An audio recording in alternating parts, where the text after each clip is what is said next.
Coucou, donc là je vais faire la deuxième partie.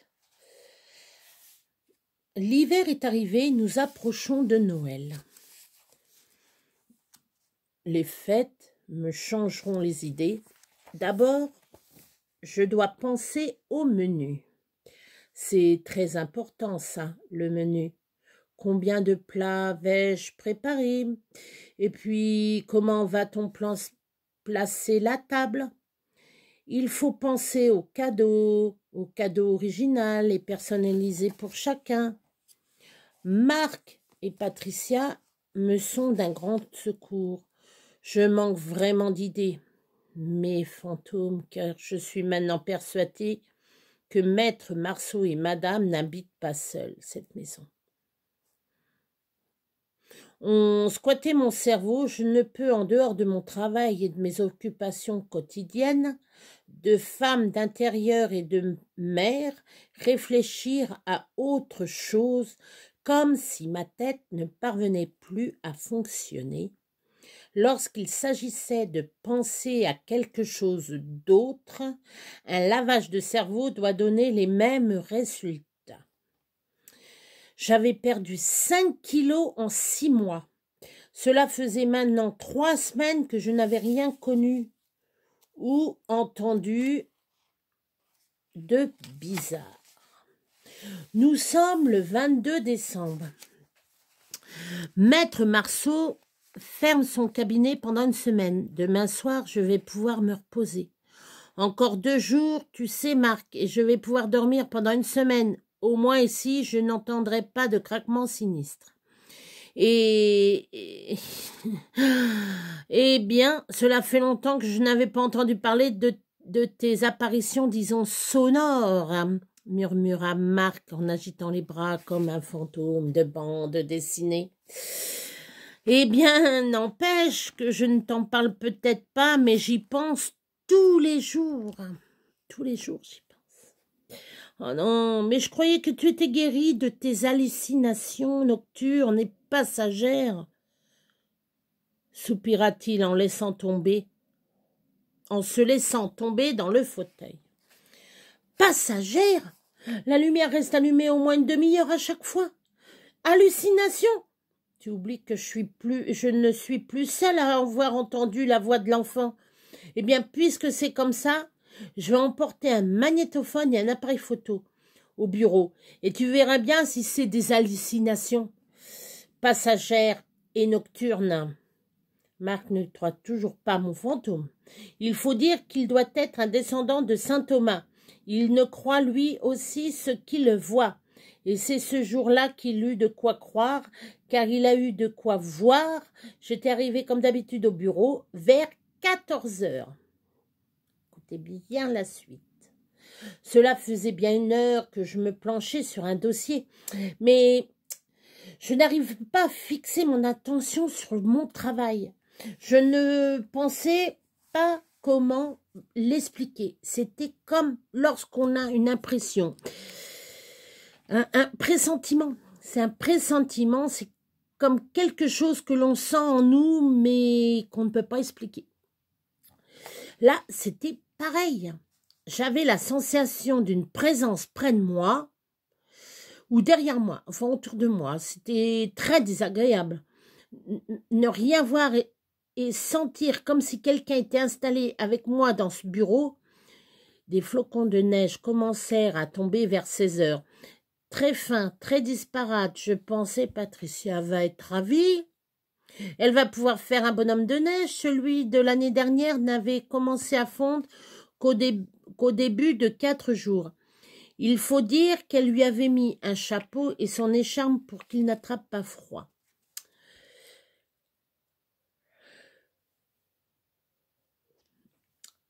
Vers 17 heures, alors il faisait déjà presque noir, mais on voyait encore suffisamment pour distinguer la silhouette des arbres. Il y avait fait un peu de soleil dans l'après-midi, et la température extérieure s'était élevée de 3 degrés. Et cela se sentait. Aussi, il n'y avait pas de brume ce soir-là. La nuit qui tombait était très clair. On voyait nettement les étoiles et la pleine lune éclairait fortement. C'est ce jour-là que je la vis pour la première fois. Comme un nuage, non plus comme un vêtement flou qui bougeait au vent, juste une silhouette flottant dans les airs à l'environ de 50 centimètres au-dessus du sol. Ah non, c'était pas une personne faite de chair et d'os. C'était immatériel, léger, transparent, presque. Donc je ne suis pas folle, pensais-je, mais je ne vais pas tarder à le devenir. Sans quitter des yeux ce spectacle, ou plutôt ce spectre, devrais-je dire, je décrochai le téléphone et j'appuyai sur le 2, instinctivement, notre numéro étant préenregistré sur l'appareil. Marc, heureusement, était là, c'est lui qui décrocha. « Allô, j'écoute. Marc, écoute-moi bien. Et surtout, ne m'interromps pas. Je suis dans le bureau, mais les volets sont ouverts par la fenêtre. Je vois de mes yeux en ce moment le fantôme d'une femme qui traverse la cour. » Tu blagues? Je te jure que non. Viens vite me rejoindre, sinon tu ne me croiras jamais. La lumière de la grange n'est pas encore allumée. Quand elle le sera, cela durera environ une demi-heure. Pars tout de suite, tu arriveras à temps. Il comprit à ma voix que j'étais très sérieuse. Ça va aller, toi, enferme-toi bien à clé. Ne crains rien pour moi. Les fantômes ne font pas partie du monde des vivants et puis ça ne servira à rien que je m'enferme à clé. N'oublie pas qu'un fantôme, ça traverse les murs, blaguai-je pour le rassurer. Je ne quittais toujours pas ma visiteuse des yeux, elle marchait ou plutôt elle glissait lentement en direction de la porte, mais sans l'ouvrir comme je pensais, alors que la lumière s'allumait.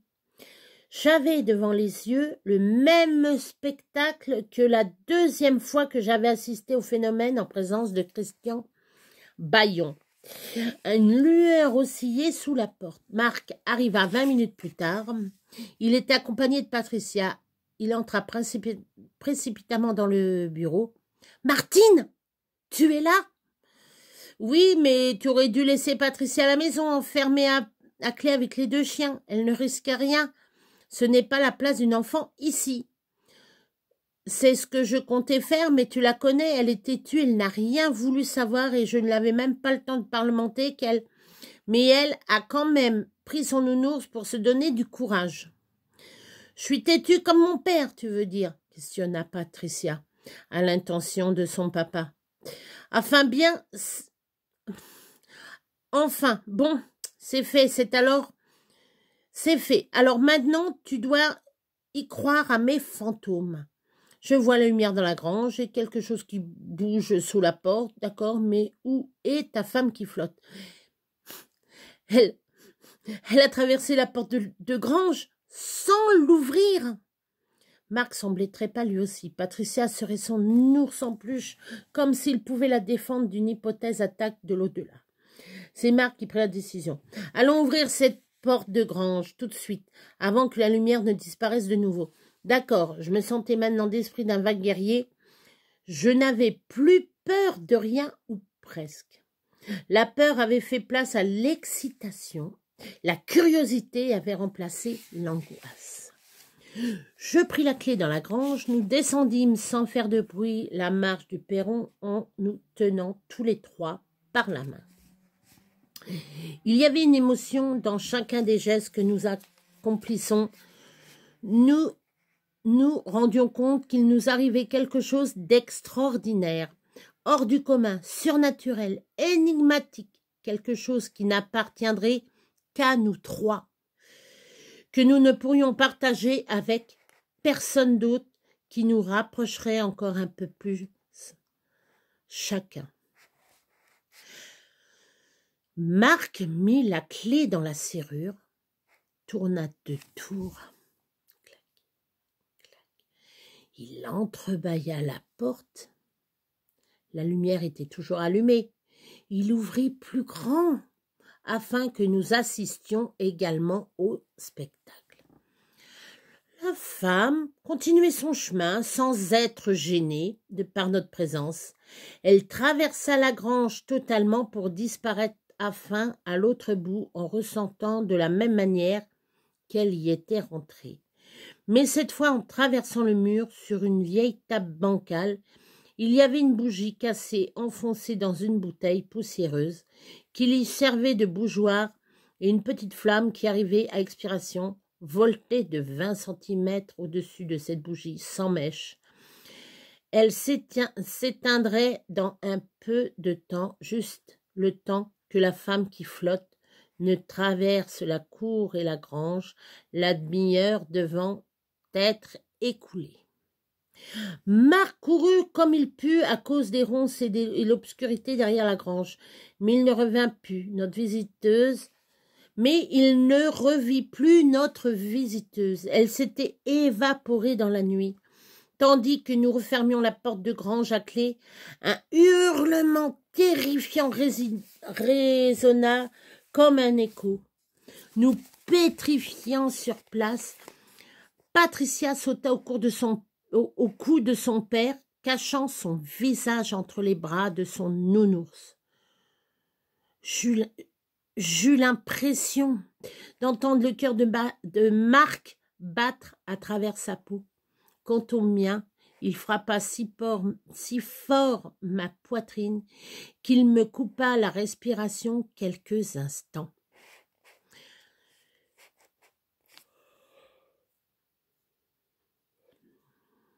Un cri. Ça doit être effrayant quand même, entendre un cri. Waouh! Marc réagit le premier et demanda mon intention. Qu'est-ce que c'est que ça? Je sais pas, c'est la première fois que j'entends ça.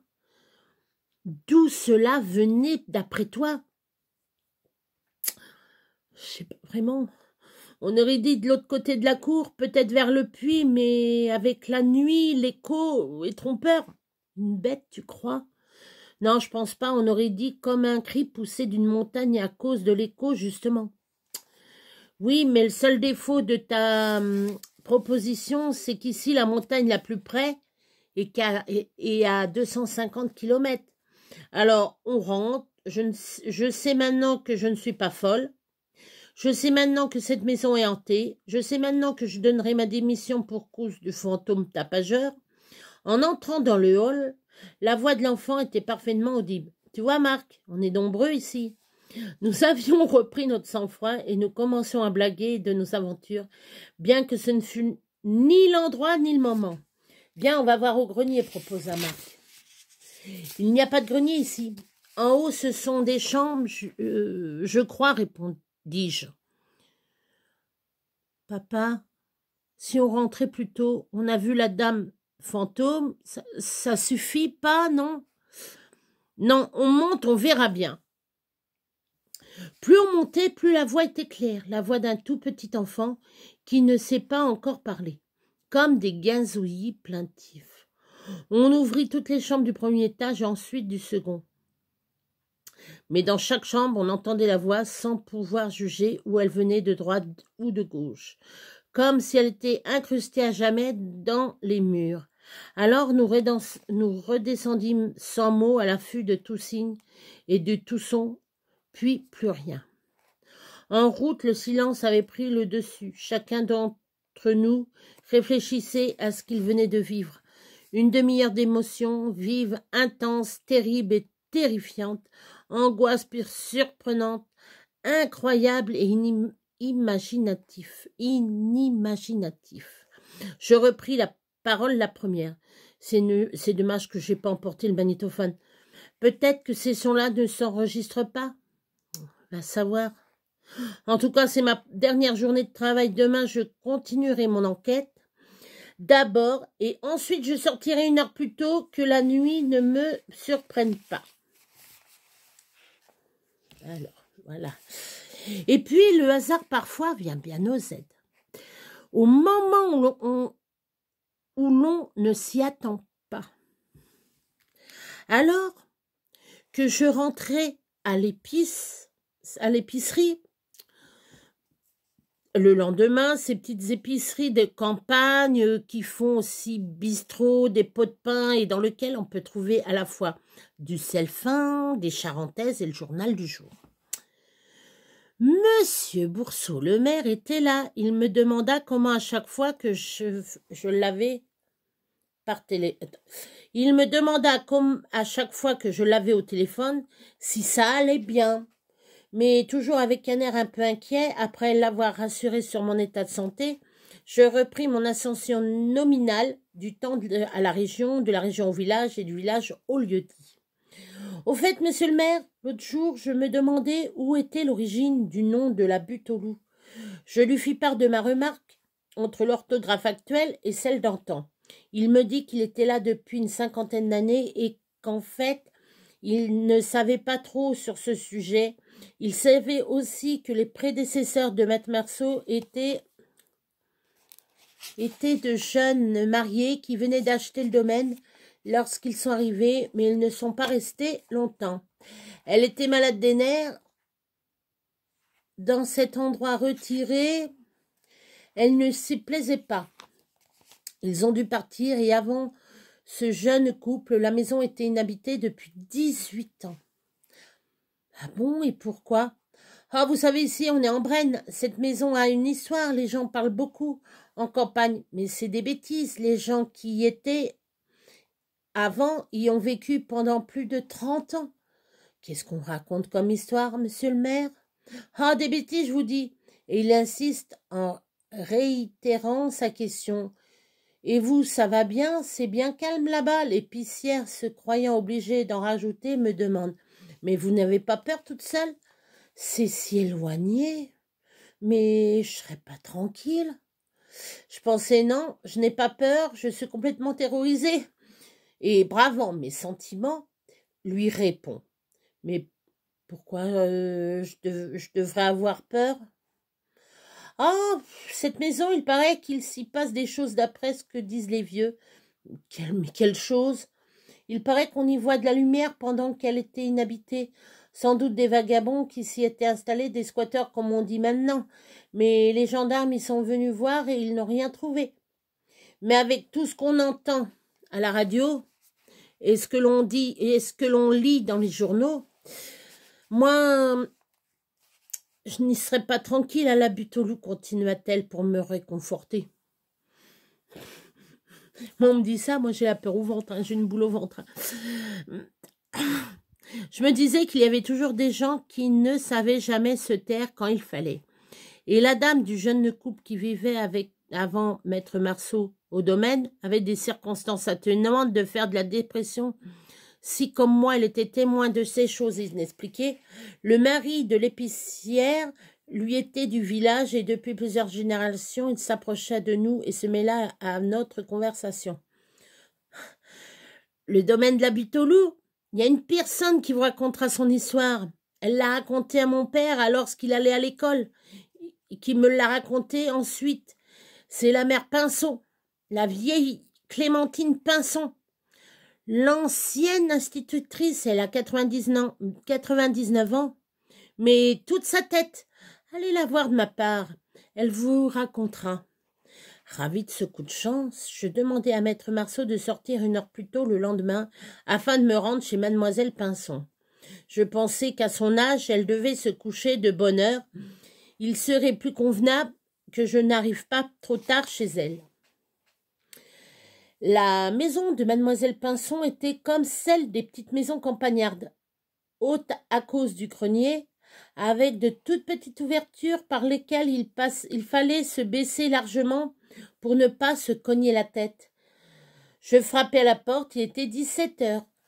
Un vieux monsieur ouvrit alors que le chat profitait pour sortir et venir se frotter en ronronnant sur les jambes de mon pantalon. « Excusez-moi de vous déranger, je viens de la part de l'épicier. »« Ah bon? Rentre, mon petit. » Le vieux monsieur se mit à me tutoyer immédiatement.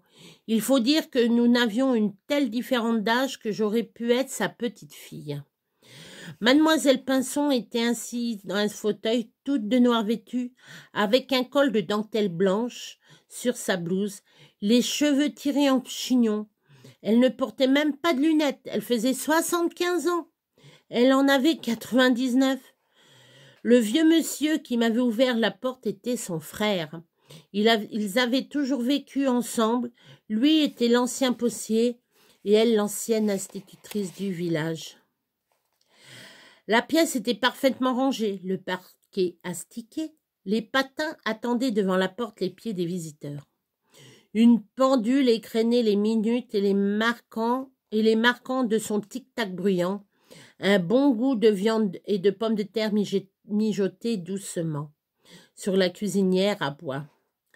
Le frère de mademoiselle Pinson éteignit la télé. « Bonjour petite, me dit-elle. Je te reconnais pas, tu es la fille de qui ? » « Bonjour mademoiselle, merci de me recevoir. Vous ne me connaissez pas, mes parents ne sont jamais venus dans votre école. J'habite plus loin, à 30 kilomètres. Voilà ce qui m'amène. C'est l'épicier qui m'a conseillé de venir vous voir. Il m'a dit que l'histoire que je suis venue entendre, vous la racontiez aux enfants de votre classe. » « Laquelle histoire, dites-moi, dis-moi. » « Eh bien voilà, je travaille chez Maître Marceau, au domaine de la butte au loup. Voulez-vous me raconter ce qui s'est passé là-bas ?» Je marquai un temps d'arrêt, elle fixait mes yeux, et ses yeux gris comme si elle lisait dans les miens, et j'ajoutai. « Et ce qui se passe encore aujourd'hui, s'il vous plaît, mademoiselle Pinceau. »« Ah, tu es à la butte au loup. Alors d'accord, je vais te raconter. » J'appris ainsi des tas de renseignements géologiques, géographiques et surtout historiques. Vous êtes prêts? Vous allez halluciner, hein. Sous Dagobert, les moines s'installent dans le Brenou, dans la Brenne, quoi. Ils prirent bien sûr, mais aussi travaillé dur. Ils défrichent la Brenne pendant des siècles. Hélas, les résultats sont bien médiocres. Les terres défrichées ne sont pas assez fertiles. Les clairières se transforment en marais à la saison des pluies. Mais les moines s'adaptent vite à cette situation. Ils vont transformer leurs marais en étangs. En installant des digues de terre, ils y élèvent quelques poissons qui servira de repas ou qu'ils vendront, faisant entrer ainsi de l'argent dans leur communauté. Au début, l'autorisation de faire un étang est réservée aux moines et aux seigneurs, puis ensuite accordée aux paysans. Les étangs se multiplient, alors le pays des 1000 étangs naît. Mais si au début les étangs apportèrent matière première et nourriture, par la suite ils vont créer des inondations. Les chars et les bœufs s'embourbent aux saisons de pluie. Dans les chemins, les microbes arrivent dans les marécages, le paludisme fait son apparition. Et oui, un quart de la population est contaminée. On détruira alors les digues principales et les maladies disparaîtront progressivement. Cependant, la Brenne reste trop pauvre pour se suffire à elle-même. Le petit cultivateur vend ses terres aux gros propriétaires, qui les laissera en friche. Les fermes abandonnées et isolées deviennent peu à peu des brandes à loups. Les brandes à loups, c'est un regroupement, c'est la maison, c'est le quartier, c'est là où que les loups sont. Voilà. L'existence des Brenous est bien malheureuse. Nous sommes en 1846, sous Louis-Philippe Ier. En plus de la menace de la maladie et de l'épidémie, il y a une menace que les paysans redoutent tout autant. C'est celle de l'animal mystérieux, mythique et légendaire. Le loup! J'espère que je vous ai fait peur. Ça serait bien. Il sème la ruine. et la misère dans les familles paysannes. Il s'attaque aux bovins, aux brebis, aux chevaux, aux chiens et aux volailles. C'est un désastre pour les paysans, puis le loup affamé sort du bois et des forêts et s'aventure près des habitations et sème la peur et la panique. Les paysans se plaignent de plus en plus de l'administration. Aussi, pour limiter les dégâts causés par les loups, les différents régimes politiques instituèrent un système de primes par l'animal détruit. Ça, je vous en parlerai peut-être. Je vais faire des... J'ai déjà, c'est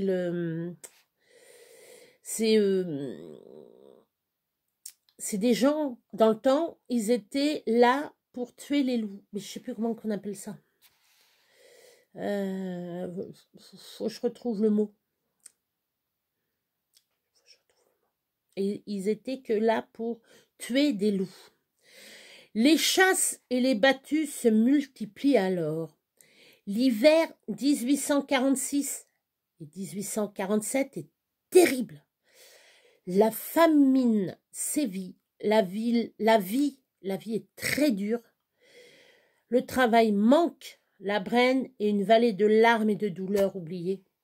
Il n'y a que les landes et étangs, les émanations des marécages et des étangs, la malnutrition, la pollution de l'eau qui est consommée, l'insalubrité des habitations où régnèrent le plus extrême promiscuité, une hygiène précaire peint le tableau de cette époque. La chasse au loup est un moyen non seulement de se débarrasser de ces bêtes nuisibles et dangereuses pour l'homme, mais aussi de gagner quelques pièces qui manquent au temps. Aussi l'homme n'hésite pas à partir en chasse plusieurs jours pour nourrir sa famille. Parce que dans le temps, il chassait, il ramassait les peaux et il revendait les peaux. Voilà. Il y avait tellement de loups, voilà. Le domaine de la butte aux loups fut construit au début des années 1800 si vous préférez, par un paysan ni riche ni pauvre. Il travaillait et faisait vivre sa famille. 2 fils et un roi. Non, 2 fils et un roi-fille. Les filles ont pris un mari et s'en sont allées plus loin. Le fils le plus jeune a préféré partir en ville pour faire le boulanger. Le fils aîné, Maximilien, a continué l'exploitation. C'était un bon gars, solide et courageux. Un jour, il décida d'aller chercher femme dans le village d'à côté. Il trouva une gentille épouse, courageuse, elle aussi. Marie, elle lui donna un fils très rapidement. La vie était très dure à cette époque. Le seul chauffage était prodigué par la cheminée. Il n'y avait ni électricité, ni eau courante où s'éclairer à la bougie. Et 10 fois par jour, il fallait tirer de l'eau au puits par les besoins du lavage ou de la cuisine. Une eau glacée de plus, les puits par ici sont très profonds. Cet hiver, en 1846-1847, fut vraiment terrible en Brenne. Il neigeait depuis 3 semaines sans interruption. Les champs, les routes, les marais, tout ne faisait qu'un. Seul émergeait de cet immense désert immaculé quelques arbres recouverts de neige eux aussi. Ici, il n'y avait ni collines, ni vallons, ni montagnes. Tout est plat sur quelques 1000 hectares.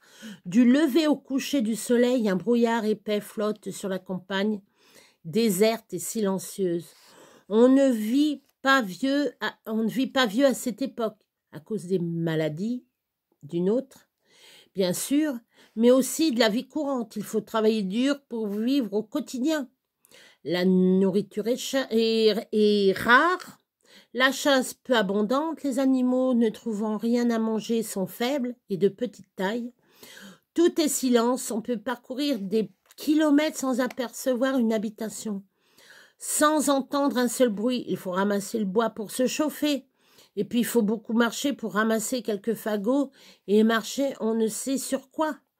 On ne sait où. Tout d'un coup on arrive au bord d'un étang et puis vous pataugez dans l'eau glacée. Quelques mètres plus loin, la végétation est dense et impénétrable. Entre ces deux contrastes sont fichés des prairies, et au printemps, l'herbe est rare, et en hiver, le terrain boueux.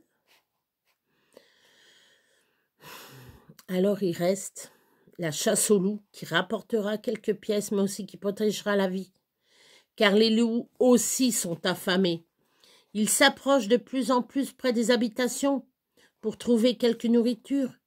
Ils s'attaquent maintenant aux volailles, les rares qui peuvent subsister, allant jusque dans la cour des fermes, mais le loup n'est pas comme le renard.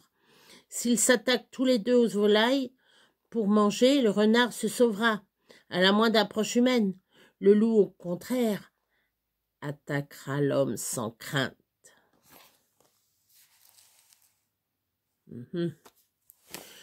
Les loups approchèrent de plus en plus près du domaine. Ils avaient fait leur domaine d'à côté, qui était inhabité et en ruine, où habitait maintenant M. Boudinot, mais précisa Mademoiselle Pinceau, la nuit et même le jour maintenant, on entendait leur hurlement. Mais la nuit c'était plus terrible encore, le noir amplifiait leurs cris. On arrivait même à sentir leur odeur âcre de bêtes mouillées. Tellement elles étaient près. En attendant parfois l'envol bruyant d'un oiseau affolé qui avait été surpris par une de ces créatures monstrueuses et qui n'avait dû son salut qu'à la rapidité de son vol. Maximilien craignait que sa femme et son enfant Maximilien craignait pour sa femme et son enfant. Il décida alors d'organiser une battue. Il savait que le domaine voisin était devenu une brande de loups. Et il ne pouvait y aller seul. Il n'y avait aucune chance. Il se serait fait dévorer. Il descendit alors au hameau en ayant soin d'apporter avec lui sa carabine en cas de mauvaise rencontre. Car même en plein jour, les loups attaquaient, les loups avaient faim, et il y avait 3 lieues à parcourir dans un sens, et pareil pour revenir. Avec la neige qui ralentissait la marche, et qui faisait de chaque pas un effort supplémentaire, Maximilien s'enfonçait à chaque pas jusqu'aux genoux. Il devait faire attention où il marchait. On aurait vite fait de tomber dans un étang gelé. Il connaissait parfaitement chaque butte, chaque taillis. Il était né ici et avait suivi son père à la chasse dès son jeune âge. Mais la neige modifiait le paysage, et puis le froid pénétrant intense et le silence, seul le sifflement du vent à travers les branches mortes qu'il faisait parfois tomber l'accompagnait.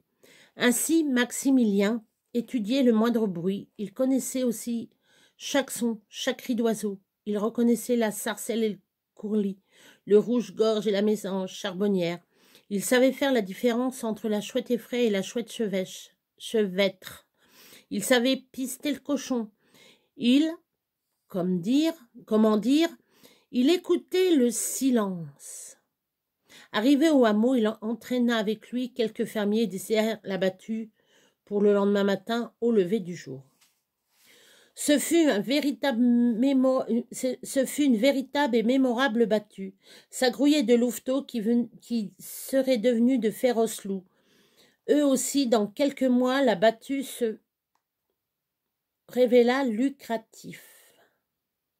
Il toucherait quelques pièces après avoir apporté les dépouilles aux autorités. Mais ce qui chagrinait le plus Maximilien, c'est qu'il n'avait tué que des louveteaux. Le mâle, lui, avait échappé à la tuerie avec quelques-unes des autres bêtes. Mais Maximilien l'avait vu, ce chef de meute. Un grand loup marron, énorme, gigantesque, de 2 têtes de plus que les autres. Haut comme un poney, et la bête était rusée en plus. Elle avait senti le coup de feu avant même que Maximilien n'ait eu le temps de viser, et elle s'était enfuie dans le fourré épais. Ils rentrèrent tous chez eux. Maximilien décida qu'il repartait seul le lendemain matin à la poursuite du grand loup. Sinon, il reviendrait avec d'autres femelles. Le lendemain matin, la neige avait de nouveau recouvert toute empreinte. Même les taches de sang avaient disparu. Il prit son baluchon, voilà, dans lequel Marie avait déposé une miche de pain et un bout de lard, car Maximilien risquait d'être parti plusieurs jours. Il conseilla à Marie de tenir sa porte barrée dès la tombée de la nuit, le loup pouvant venir jusqu'à la cour alléché par l'odeur de la soupe, bien qu'elle fût claire. Le premier jour, il ne trouva aucune trace du grand loup. La bête se méfiait maintenant. Il était de la race de ceux qui sont nés pour vaincre. Ce sera lui ou moi, pensa Maximilien. Mais c'est moi qui l'aurai, qui l'aurai.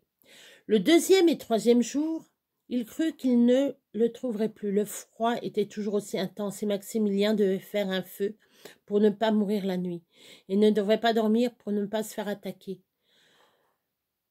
Le troisième jour, il trouva un vieux cabanon inhabité et put passer la nuit à l'abri du vent. C'est le quatrième jour, alors qu'il n'y croyait plus, il repéra sa trace. Le grand loup avait fait plusieurs lieues et semblait tourner en rond. Il revenait vers son point de départ, vers le domaine. Vers le domaine de qui? De Maximilien. Il devait revenir voir les siens pour leur apporter quelques victoires qui nourriraient les louveteaux qui avaient échappé à la tuerie. Maximilien en était maintenant certain. Il rentrait au bercail, ainsi ce serait plus rapide de se mettre à l'affût. Il marcha tous les jours et aussi toutes les nuits, ralenti par l'obscurité et la neige, car cette nuit était la pleine lune. Aussi, il vit assez clair et ainsi gagnerait-il quelques heures et se serait de retour avant Noël. Marie, de son côté, était très angoissée. Son mari n'était pas là. Elle était sans nouvelles depuis 4 jours et son petit garçon était malade. Il avait de la fièvre. La maison était froide. Les fagots que Marie jetait continuellement dans les braises ne parvenaient pas à entretenir une chaleur convenable. Marie mit le berceau un peu plus près du foyer afin que le petit puisse profiter du peu de chaleur et se décida à aller traire la vache. Un lait bien chaud aux sorties du pis lui ferait le plus grand bien. Elle se souvient des recommandations de Maximilien. Surtout, bien fermer la porte. Il est vrai qu'elle entendait les hurlements des loups. Les hurlements sinistres perçaient le silence. Répétés à unisson par toute la tribu, mais le petit avait besoin de ce lait. C'était la pleine lune. Dehors, la nuit était très claire. Marie mit son châle sur ses épaules et l'enveloppa autour de son cou. Prit le pot à lait vide et une bougie d'une main et un gourdin de l'autre. Elle sortit en prenant soin de bien refermer la porte et s'en alla pour traverser la cour en direction de l'étable à vaches. Dehors, tous les ingrédients de l'horreur y étaient. Le froid, un froid terrible, le vent sifflant, la neige si épaisse, si ralentissante, un beau clair de lune. On aurait presque dit qu'il faisait jour, mais juste assez sombre pour faire peur. Et enfin, la brume, cette traîtresse qui cache en son sein tous ceux qui ne veulent pas se faire voir. Et oui, qui ne veut pas se faire voir? Marie sentit une présence, mais elle ne savait pas où. Elle s'arrêta net vers le milieu de la cour pour écouter le moindre craquement. Elle entendit un hurlement perçant. Elle comprit que les loups étaient là, tout près d'elle. À combien de mètres, elle ne savait pas, ni dans quelle direction. La peur l'envahit, des frissons la parcoururent. Elle les sentait s'approcher. Combien il y en avait? Un seul ou toute une bande? Elle sentait cette odeur âpre de chien mouillé. Elle savait alors qu'elle était toute prête. Elle savait alors qu'ils étaient tout près. Elle avait toujours son gourdin entre ses mains gelées, mais cela suffira-t-il? Il s'approchait toujours, plein de haine par la faim, maigre et bavant. Menacée par le chef de meute, elle le vit d'abord de ses crocs blancs dans la nuit et ses yeux brillants qui lançaient des éclairs. Quand il fut si près d'elle, elle resta pétrifiée d'effroi. Le grand loup était là, devant elle. Il grondait, bavait, écumait. S'approchant d'elle de plus en plus, c'était une créature du diable. Jamais elle n'aurait vu de créature aussi monstrueuse. Je reprends, ça va recouper après. Cela ne pouvait être que le croisement d'une louve et d'un cheval, tant l'animal était gigantesque. Maximilien avait parlé d'un grand loup marron, haut comme un poney, cela ne pouvait être que lui. Le grand loup ne laissa pas à Marie le temps de faire quoi que ce soit pour la défendre. Il bondit sur elle, d'où il était un saut d'au moins 5 mètres comme un fauve, le feu du mal dans le regard. Il ne resta plus rien de la pauvre Marie. Il l'égorgea du premier coup de croc et l'entraîna sa dépouille dans sa tanière. C'était le 20 décembre 1846. Le feu s'éteignit dans la maison. Le petit, laissé seul, sans chaleur, sans nourriture et sans soin, mourut le lendemain. Maximilien revient la journée du 22, et il neigeait depuis plus de 2 jours. Quand il pénétra dans la cour, il ne put voir une énorme tache de sang en son milieu, une énorme tache rouge sur l'étendue immaculée. Le sang continuait son tracé sur le chemin comme si on l'avait peint le sol d'une flèche. Il resta pétrifié. Il avait peur de comprendre. Ses yeux se posèrent sur le pot allait tomber de la main de Marie. Il sentit l'angoisse l'envahir comme un mécanisme. Ses yeux cherchèrent le moindre espoir de vie. Et là, son regard s'arrêta sur une étole restée au sol, devant la porte de l'étable. Il s'approcha et reconnut le tissu déchiqueté et imprégné de sang. C'était ce qui restait de la blouse de Marie. Il se mit à hurler de douleur et pensa à son fils. Il traversa la cour comme un fou. La porte était fermée, mais pas à clé. Il se dit que Marie avait bien protégé le petit. Il ouvrit, un silence gelé régnait à l'intérieur. Il monta à la chambre, le petit n'y était pas. Il descendit à la salle à manger et vit le berceau près de l'âtre. Son fils y était allongé, immobile, froid sans vie. La fièvre, le froid et le manque de nourriture l'avaient emmené. Il était mort seul, tout seul, lui aussi. Maximilien ressortit en hurlant. Il hurlait sa douleur comme un loup enragé.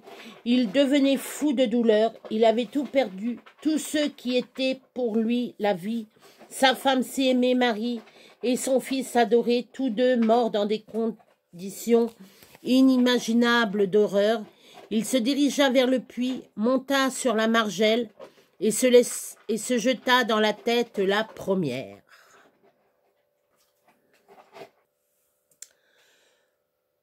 Cela faisait 3 heures que j'étais chez mademoiselle Pinson. J'étais tellement absorbée par son récit que j'avais encore une fois oublié de rassurer Marc et Patricia. Je demandai l'autorisation de leur téléphoner. « Allô, j'écoute » me dit d'une voix excitée par l'inquiétude. « Marc, c'est moi, ne t'inquiète pas, je suis chez mademoiselle Pinson. Elle vient de me raconter toute l'histoire du domaine de la butte aux loups. J'arrive tout de suite, je vais à mon tour vous la raconter. Mais tu sais, je vais l'écrire cette histoire. Je te promets, je vais l'écrire. » Alors, est-ce un conte? Avons-nous eu une hallucination collective? Ou cette maison est-elle vraiment hantée?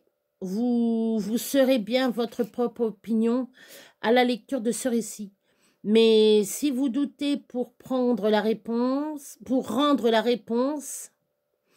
et que vous passiez dans le Brenou, approchez-vous de la butte au loup, par un soir d'été orageux ou une nuit d'hiver brumeuse, peut-être entendrez-vous la voix de l'enfant. Je venais de franchir la barrière isolée et la stupeur nocturne allait toujours croissante. Alors, attendez, là, je vais refaire. C'est un poème Berrichon et je vais vous lire ce poème. Le poème, il n'y a pas de titre.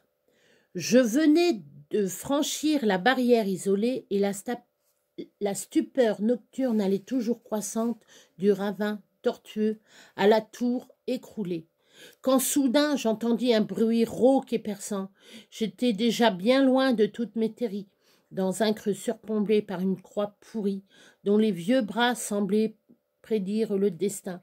Aussi la peur, avec un frisson clandestin, me surprit et me tint brusquement en alerte, car à 100 pas de moi, là j'en étais certain, le grand meneur de loups sifflait dans la nuit verte. Et c'est de Maurice Rollinat, poète berrichon, 1846-1903. Voilà, l'histoire vient d'être terminée. Voilà, c'est des sources historiques. Voilà. La prochaine histoire, c'est quand le monstre s'éveille. Voilà. Je vous raconterai ça et c'est à Michel. Ça sera dédié. Voilà, j'espère que ça vous a plu. Je m'excuse pour les petits couacs, pour les bâillements, pour voilà, des petits commentaires et tout. Je m'en excuse. J'espère que cette histoire vous a plu. Dites-le en commentaire. Moi, ça me plaît toujours bien quand on me dit ah ouais, l'histoire elle est intéressante. C'est très intéressant. Voilà. Moi, elle m'a beaucoup plu. Je voulais la partager avec vous. J'espère que je n'ai pas été trop vite ni trop lente. J'espère que je vous ai fait un petit peu peur, un petit peu de frisson, un petit peu d'inquiétude, etc. Voilà, là, c'était la deuxième partie. Presque 2 heures, l'histoire. Voilà. J'ai pris du temps. J'ai pris du temps pour vous faire cette petite histoire en 2 parties. Moi, je me suis amusée à le lire. Voilà, ça me remet dans le contexte. J'espère que ça vous a vraiment très plu, cette histoire. Est-ce que c'est vrai? Est-ce que c'est pas vrai? Moi, j'y crois. Moi, je pense que c'est une histoire vraiment vraie. Voilà. Je pense que c'est une histoire très vraie. Bon, elle a peut-être changé les noms. Hein. Bon, Jocelyne Bénard. Hein. Voilà. Alors, c'est le domaine de la butte au loup de Jocelyne Bénard. Et c'est de la pensée. L'éditeur, c'est La Pensée Universelle, si vous voulez chercher ce livre, je pense. Moi, il m'a été offert. Donc, voilà. Bon, on me l'a offert. J'ai demandé, ah ouais, mais faut que je demande. Et je dis, moi, tout ce qui est du Berry, tout ça, tous les contes et légendes et tout, ou même les histoires vraies, moi, ça me plaît beaucoup. Et la personne, elle m'a dit, ok, je t'en donne un. C'est très gentil, ça a été... j'ai des amis voilà, qui m'ont signé le livre, etc., etc. Donc, je suis très heureuse, quoi. Voilà. Je suis très heureuse de l'avoir lu. Voilà. Bon, et ben je vais vous laisser. Moi, je vous fais de gros bisous. J'espère que ça vous a plu. Voilà, moi, c'est le principal. Je vais continuer mes histoires. Là, il y aura le monstre... c'est le monstre s'éveille, je crois que je vous ai dit. Hein. C'est quand le monstre s'éveille. Donc, c'est 2 histoires assez... Là, la deuxième a fait flipper. Voilà. Moi, je vous le dis, quand je l'ai lu, je fais... voilà, je vous dis que ça. Si vous voulez, je vous raconte la deuxième histoire. Vous me le mettez en commentaire. Si elle vous a pas plu, voilà. Si je vais trop vite, si faut que je ralentisse, tout ça, je veux bien savoir. Voilà. Si ça va, si si je raconte bien, s'il n'y a pas de cafouillage. Bon, il y a quelques petits cafouillages, ça c'est sûr. Je m'en excuse, hein, je m'en excuse vraiment. Bon, je vous fais de gros bisous. Mais il recommence! Ah, je m'excuse, j'ai le chat, j'ai mon chat. Je vous laisse, j'ai le chat, je vais le tuer. Allez, bisous!